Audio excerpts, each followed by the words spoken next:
Hey, what's up guys? I'm so excited to make this video. Now, this video is where the money is made.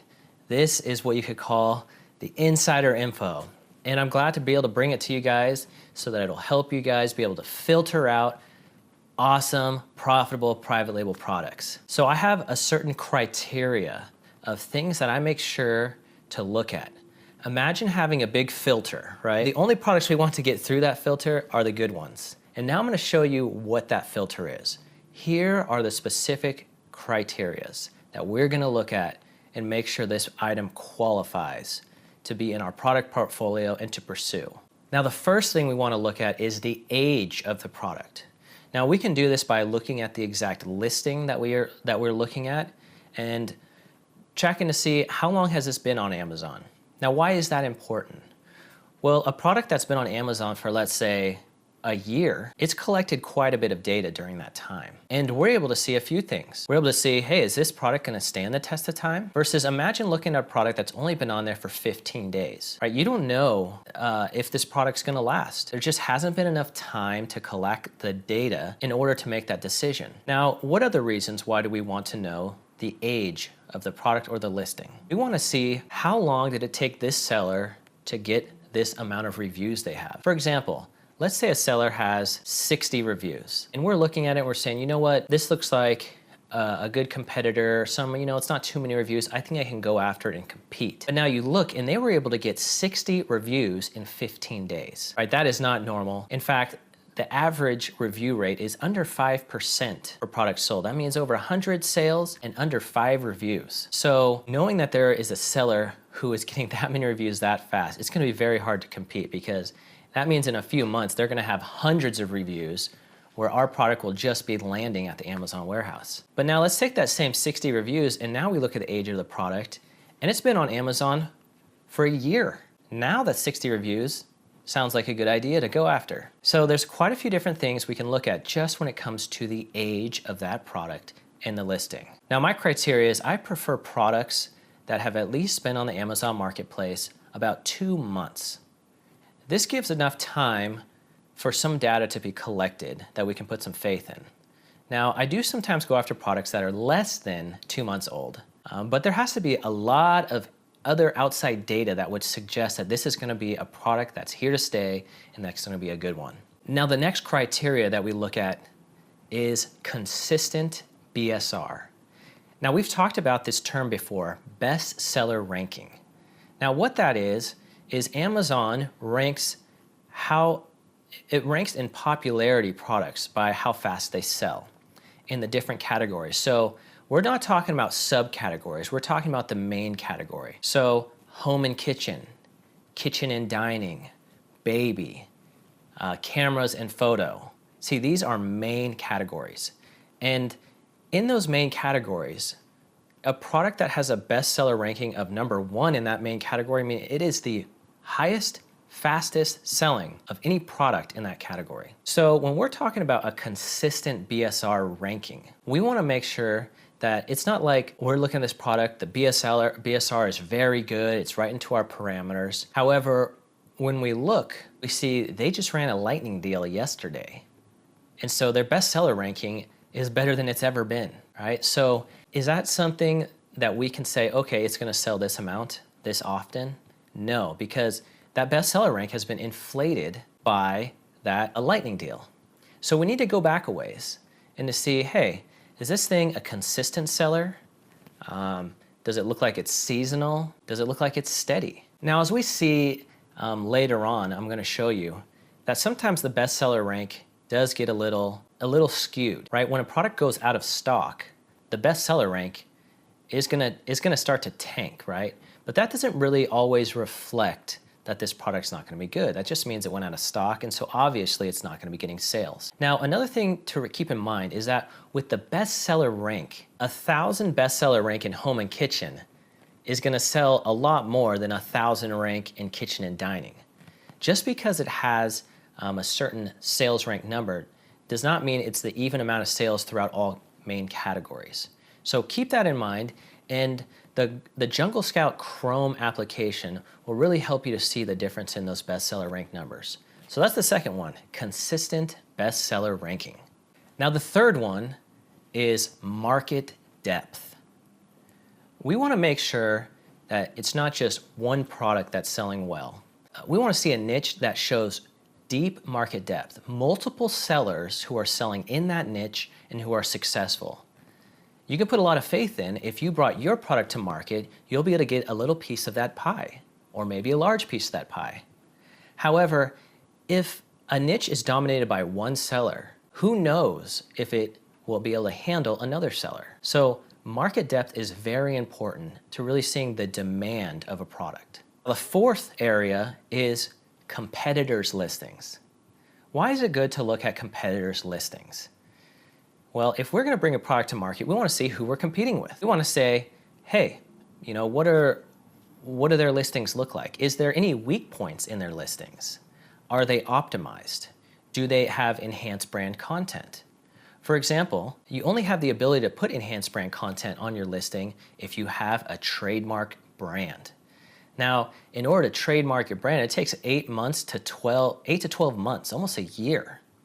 So if there's a really nice listing and it has enhanced brand content and it's completely dialed in, well, if you're bringing a product to market that's the exact same thing as that, it's going to take you a minimum of 8 months to be able to make even a listing that nice. So being able to see, are there any weak points? Are there strong points that these other competitors are doing? Are their bullets optimized? Are they using all 5? Are they putting in very good, accurate product description? How are their images? Do they have good lifestyle images?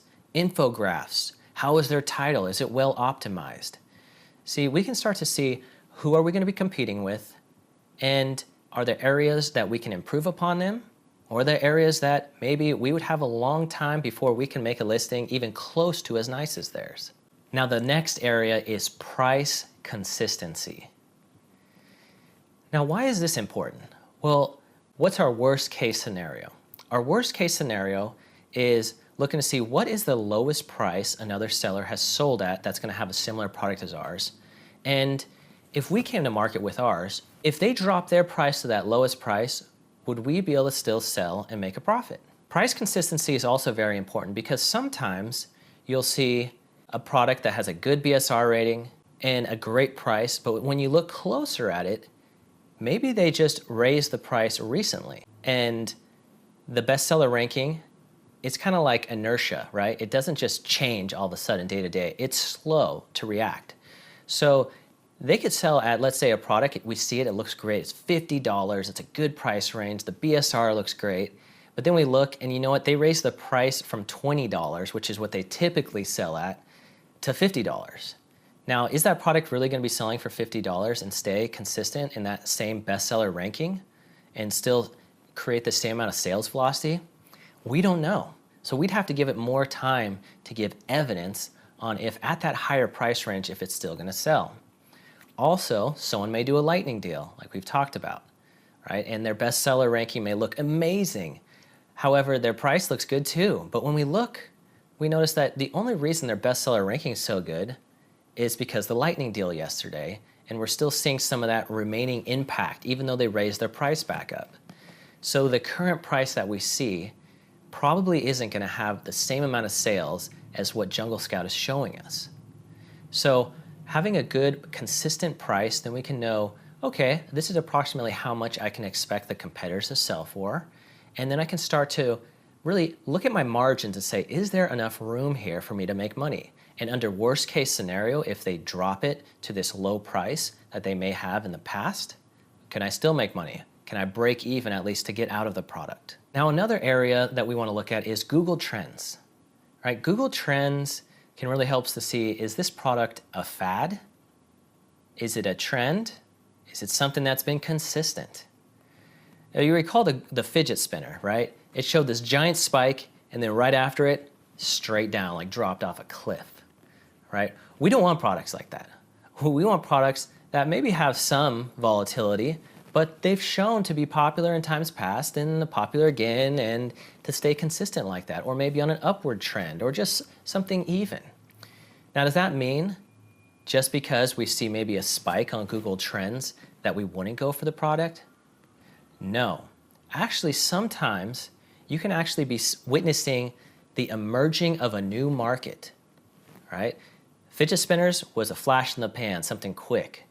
But let me give you an example. I had thought of a product that I saw people had been searching into Amazon for, but it wasn't on Amazon. I tried to find a supplier for it and couldn't find any. Well, I put that off to the side and went for other products. 6 months later, I checked, and guess what? This product is now selling on Amazon. So I reached out to a friend. I said, hey, here's a really good product that you should start sourcing. This is a staple product that someone uses in their kitchen all the time in day-to-day life. And it wasn't really on the market yet, but I could tell people were interested in it. And I looked at Google Trends, and we see it start to climb, right? Now, this item is definitely not one of these flash-in-the-pan toys. It's the emerging of a new market, and you're able to capitalize that at the very beginning. So just because you see a product shooting up like this on Google Trends, it doesn't always mean that it's a flash in the pan, a fad product that's just a trend. Do a little more research. Is this some new toy that just got invented? Or is this a staple product that you see is really going to stand the test of time? So Google Trends is a very good way to filter out some of these things and to get a better overall step back, overall big picture look at your product. So now that brings me to our final area. This is looking at the product reviews. The product reviews, they basically tell you, the market is telling you what you have to do to earn their business.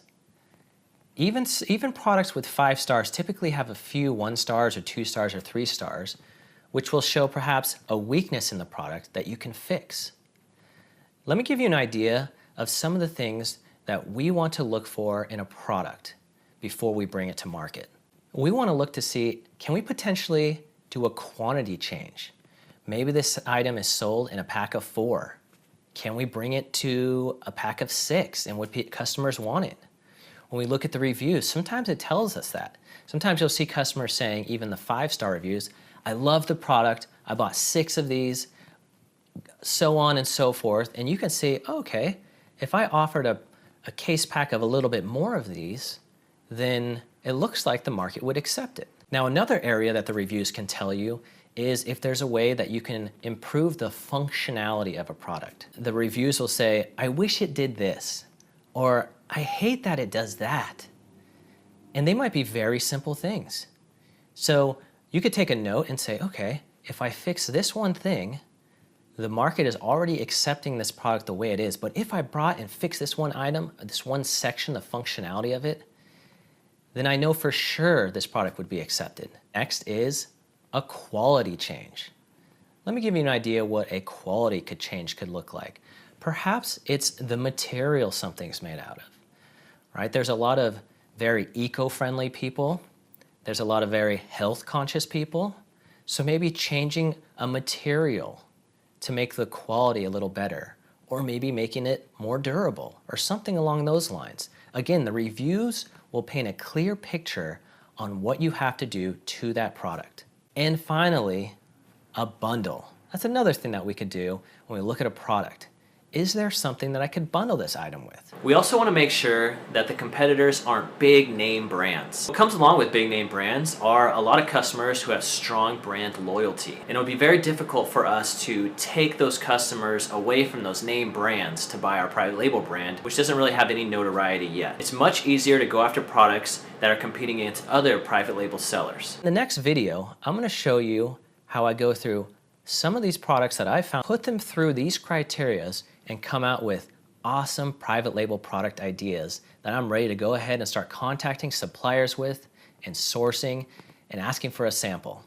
All right, let me turn on my computer real quick and let's jump right in.